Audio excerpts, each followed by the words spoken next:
During the Q3 session at the 2025 Austrian Grand Prix, something happened that most fans and even broadcasters missed. While everyone focused on the front row drama, a quiet but powerful shift was taking place inside the Ferrari garage. Lewis Hamilton had just completed a lap that put him P4, ahead of both Red Bulls and just behind Charles Leclerc. But what really stood out wasn't the lap itself, it was the silence that followed. No celebration, no cheers, and no hype on the radio. Just a calm and sharp exchange between Hamilton and his race engineer, Riccardo Adami. This was not the usual energy seen after a strong qualifying run. It was precise, calculated, and almost coded. No fake joy, no mention of podiums. Just the people communicating like they'd finally cracked the same code. And that changed everything. Because in Formula One, when a driver and his engineer reach that level of understanding, the team begins to shift around them. Austria wasn't just a strong qualifying for Hamilton. It was the first sign that Ferrari was starting to reshape itself, not through leadership or management, but through execution at the garage level. The cameras didn't show it, but something deeper happened. Hamilton and Adami moved in sync. Every call was perfect. Every timing decision was sharp. It wasn't just about getting P4. It was about how they got there, and more importantly, who didn't get involved. Ferrari leadership. The usual cheer from team boss Fred Vasseur wasn't there. No big words, no public praise. Just Adami's calm voice and a tight, quiet operation, and that's what made it so loud. Ironically, the silence told the real story. It said, Hamilton has built his own system inside Ferrari. Riccardo Adami is not just an engineer. He's a survivor, a quiet mind who worked with Sebastian Vettel during some of Ferrari's most chaotic years. Vettel often praised him for staying calm under pressure. Now, he's become Hamilton's right hand. When Lewis joined Ferrari, many thought he would lean on Vasseur because of their past. But insiders noticed something else. Hamilton spent more time with Adami in simulation sessions than with any of the strategy chiefs. Slowly but clearly, the operational structure around Hamilton began to take its own shape. In Austria, that structure was seen clearly for the first time. While Vasseur stood back, Hamilton and Adami operated like a small elite unit. Every move in Q3 was precise. No traffic, no confusion, just pure focus. Leclerc, on the other hand, was running a more traditional program. Conservative setup, predictable strategy, safe. Hamilton, aggressive rear setup, high-risk ride height. He wasn't just driving fast, he was making a point. His car's setup danced on the edge of control. But it worked. And the timing of his flying lap was planned down to the second by Adami. As Leclerc completed his banker lap early, Hamilton waited. Adami watched the track evolve, calculated traffic patterns, and released Hamilton when conditions were at their peak. The lap was stunning. Just one snap at turn 3 kept him off the front row. But the message was sent, and when it was over, Leclerc got congratulations from inside of the garage. Hamilton, just a cold, focused message from Adami. No excitement, no over-the-top praise. That wasn't a miss, it was intentional. Because this wasn't just about qualifying, it was about control. And Hamilton was showing where that control was now coming from. What made it even more telling was the silence from the top. Fred Vasseur stayed away from Hamilton's side of the garage during Q2 and Q3. Not a single visit. That's not normal. That's not procedure. That's a statement, a decision, and Hamilton noticed. Because when he spoke to the media afterward, he didn't thank Vasseur. He didn't mention Ferrari leadership. He praised the structure. He praised the timing. He praised the execution, but only the part led by Adami. That wasn't an oversight. That was a message, quiet, sharp, and very real. For years, Charles Leclerc has been the emotional leader of Ferrari, the golden boy, the loyal driver through all the chaos. But in Austria, something changed. He was no longer the only voice guiding Ferrari's direction.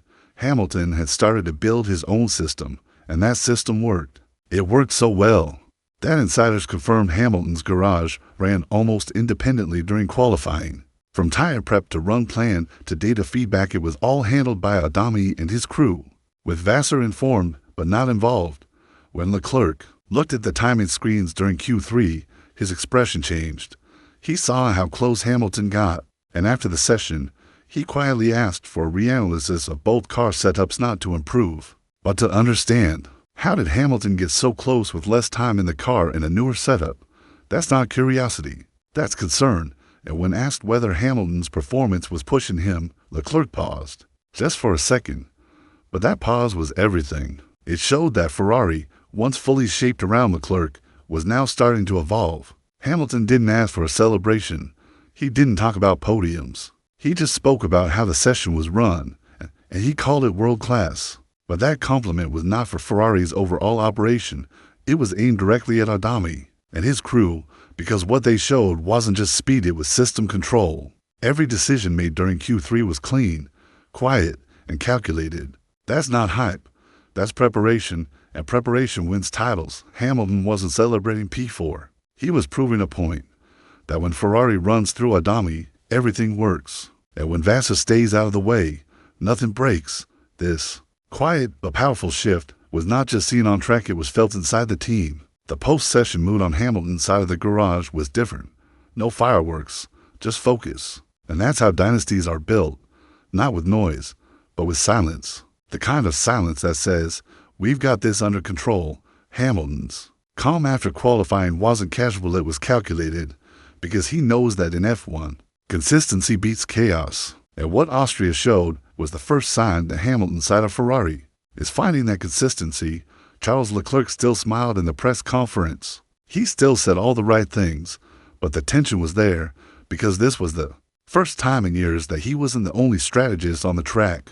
Hamilton's aggressive lap shook the balance, and it made Leclerc ask questions not about the competition, but about his own team. That's the beginning of a shift, not in words, but in mindset, and that shift only grows from here. When Hamilton called the session the best operational performance of the year, he made sure not to include Ferrari's upper leadership in that praise.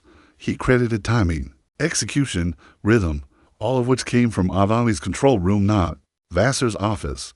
That's how Hamilton sends messages, not through controversy, but through action. He's been here before, back in 2013, when he joined Mercedes and everyone questioned the move. He didn't argue. He just built something race by race, setup by setup, engineer by engineer, until it worked. And now, he's doing the same at Ferrari. Austria was the first proof that this process has begun. Not with a podium, not with champagne, but with control.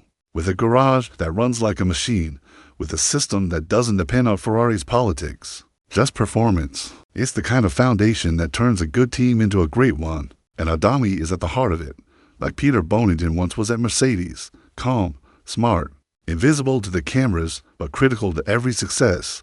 Hamilton knows that in F1, the relationship with the engineer can define a season, and in Austria, he finally found that connection at Ferrari. That's why he was so calm, because calm means confidence, and confidence means control. The radio messages between Hamilton and Adami weren't emotional.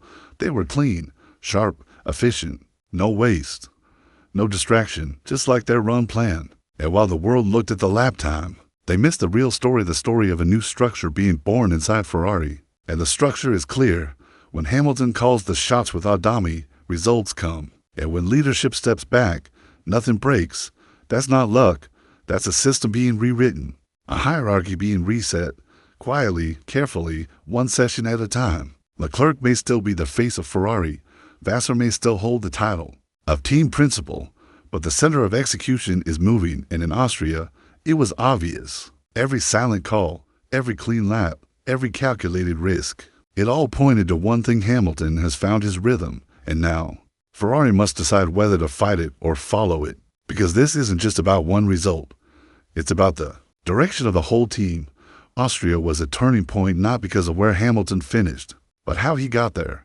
Fourth place meant nothing on paper, but inside Ferrari, it meant everything. It was a